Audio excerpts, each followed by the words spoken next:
Hi friends, welcome back to సన్నిధి dairy farm. ఈరోజు topic వచ్చేసి మా జాఫ్రాబాదీ గేదెలో లో బీపీ కావడం వల్ల కొంచెం పాలు తక్కువ చేసింది. దూడకు కూడా పాలు సరిగ్గా ఇవ్వడం లేదండి. అందుకని మేమైతే మా వెటర్నరీ డాక్టర్ని పిలిచాము.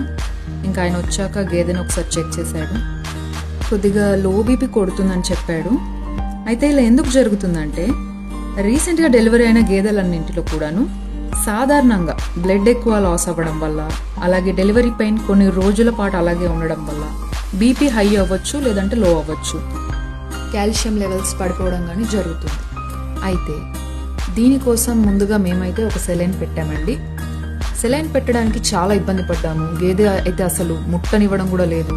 వాస్తవానికి అయితే డైరీ ఉన్న వాళ్ళ దగ్గర ఖచ్చితంగా ట్రేవీస్ ఉండాలి, కానీ మేము రీసెంట్గా స్టార్ట్ చేసాం కాబట్టి మా దగ్గర లేదండి. ఇక ముందైతే తీసుకోవడానికి ట్రై చేయాలి తప్పకుండా. ప్రజెంట్ అయితే షెడ్లో ఉన్న ఒక పోల్కి కట్టేసి ట్రీట్మెంట్ చేస్తున్నాము. ఇంకా నానా అవస్థలు పడి ఎలాగలోగా సెలైన్ అయితే ఎక్కిచ్చేసాము. ఇంకా ఎనర్జీ కోసం రిబ్యువేట్ ఇంజెక్షన్ అలాగే టోనోఫాస్ఫోన్ ఇంజెక్షన్ ఈ రెండు కూడా ఇవ్వడం జరిగింది. దీనివల్ల నీరసం పోయి ఎనర్జీ వస్తుంది, పాలు సరిగ్గా ఇస్తుందన్నమాట. ఎలాంటి ఇబ్బందులు కూడా ఉండవు. ఈ రోజుతో ఇంతేనండి మా వీడియోస్ కనుక మీకు నచ్చినట్లయితే లైక్ చేయండి, షేర్ చేయండి. మరిన్ని వీడియోస్ కోసం మా సన్నిధి డైరీ ఫార్మ్ని ఫాలో అవ్వండి. Thank you for watching.